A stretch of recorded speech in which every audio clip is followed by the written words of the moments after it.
দুনিয়াতে উলঙ্গ আইছি এই সাদা কাপড়টার জন্য, এই সাদা কাপড়টার জন্য আইছি দুনিয়াতে। পুরুষ মানুষ ঢাকার দরকার নাই, সাদা কাফন দেখলে অন্তরের মধ্যে কি আসে? একটু ভয় আর সেটা মনে রাখবেন, পুরুষের ঢাকার দরকার নাই।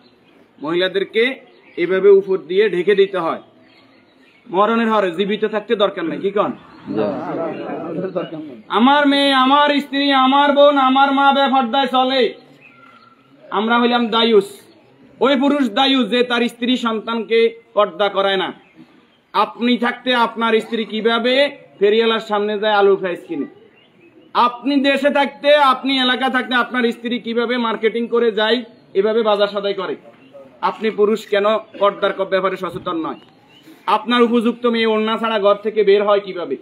আপনার মেয়ে, আমার মেয়ে কিভাবে পায়জামা টাকনুর উপরে পরে? আমার ছেলে কিভাবে পায়জামা টাকনুর নিচে পরে? আমার টাকা দিয়ে আমার ছেলে সিগারেট খায়, আমার টাকা দিয়ে আমার টাকার এমবি খরচ করে আমার ছেলে মেয়ে ঘরের মধ্যে গান বাজনা করে। আপনি পুরুষ উদাসীন, আপনার খবর নাই। খোদার কসম, দায়ুস ওই পুরুষ যে পুরুষ তার পরিবারকে দিন শিক্ষা দেয় না, কোরআন শিক্ষা দেয় না, পর্দার কথা বলে না। আর দায়ুস জাহান্নামে যাবে।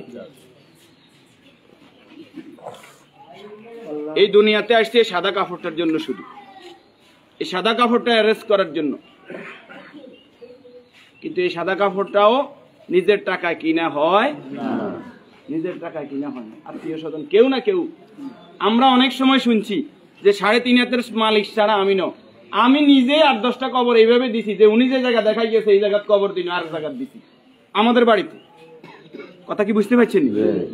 উনি যে জায়গা দেখাই গেছে ওই জায়গায় দিতে পারি নাই বিভিন্ন কারণে। ওই জায়গার মধ্যে হয়তো পুরান কবর পড়ছে, অথবা ওই জায়গার মধ্যে খাদ গর্ত বেশি, পানি হয়ে গেছে।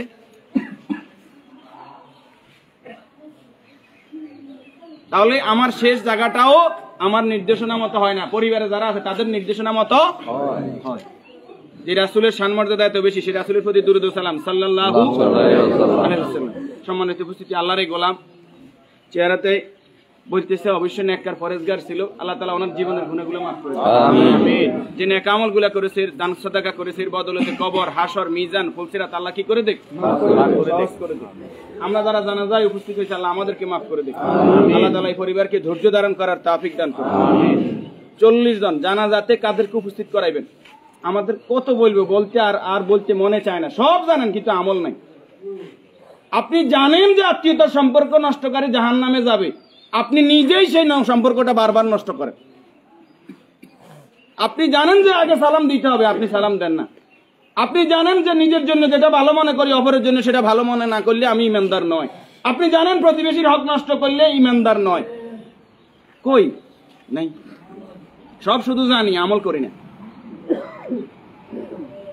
আমাদের মাঝ থেকে আমলটা দূরে সরে গেছে। এই নেককার গোলাম জানাজাতে নামাজি ফরেজগার লোক, শিরিক মুক্ত লোক, আপনার দৃষ্টিতে যিনি শিরিক মুক্ত, এরকম 40 জন লোক যদি দোয়া করে আল্লাহ তাআলা ওই দোয়া কি করে? কবুল করে। 40 জন হাইবেন, আইতেন না। উনি নামাজি ফরেজগার, উনি হয়তো আপনি মনে করেন যে মাজারে সেজদা দেন শুধু কবিরা গুনাহ, মাজারে সেজদা দেন বুঝি শিরক। শনিবার মঙ্গলবার কি শিরক না? শনিবার মঙ্গলবার হিসাব করা শিরক ননি? শিরক, এটাও শিরক। এই যে জাদু টোনা করা, এটা কি শিরক ননি? গণকের কাছে যাওয়া, বান্দর গনাইতে যায়, মানুষ গনাইতে যায়, চুরি করছে কে, আনা চাইতে যায়, এগুলো সবগুলো কি বড় শিরক। যেটা জনগণ সকল ক্ষমতার উৎস, ঠিক ননি? জনগণ সকল ক্ষমতার উৎস, সকল ক্ষমতার মালিক কে? তো যেই দল, যেই সংগঠন, যেই রাজনীতি আমাকে বলে জনগণ সকল ক্ষমতার উৎস, এই রাজনীতি করা কি শিরক না? এই জিনিসটা কেন বুঝি না আমরা?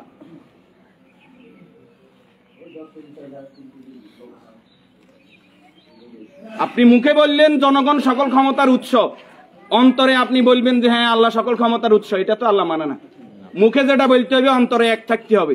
তাহলে সকল ক্ষমতার মালিক কে? আল্লাহ। আর যারা রাষ্ট্র ক্ষমতায় গিয়ে, একজন মুমিন ইসলামী রাষ্ট্র ব্যবস্থার বাইরে যাওয়ার কোনো সুযোগ নাই। যদি আওয়ামী লীগ আবার তওবা ইস্তেগফার করি আই কয় যে আমরা আল্লাহর আইন অনুযায়ী রাষ্ট্র চালাইম, আমরা কইম আলহামদুলিল্লাহ। বিএনপি যদি কালকে বলে যে আমরা রাষ্ট্র চালাইম আল্লাহর আইন অনুযায়ী, কোরআনের আইন দিয়ে রাষ্ট্র চলবে, সৎ নামাজি ফরেজগার লোকরা চেয়ারম্যান মেম্বার হইব, তাকওয়াবান হইব, আমরা বিএনপির সাথে আছি, বিএনপি কে ভোট দেব। যদি জামাত ইসলামী বলে আমরা আল্লাহর আইন দিয়ে রাষ্ট্র চালাইবো, কোরআন চালাইবো, দেশ তাকওয়ার ভিত্তিতে চলবে, রাসূল যেভাবে চালাইবে আমরা তাদেরকে ভোট দিব। যদি চরমনাই বলে তাদেরকে ভোট দিব। আমাদের ব্যক্তিগত কারো কোনো আরস নাই। আমরা এই জমিনে আল্লাহর, এই জমিনে আইন চলবে কার? আল্লাহ। এবার যেই আসুক এই তকমা নিয়ে আমরা তাদের সাথে আছি। রাজি আছেন? ইনশাআল্লাহ। আল্লাহ তাআলা আমাদেরকে কবুল করুন। আমিন। সম্মানিত উপস্থিতি, এই মুহূর্তে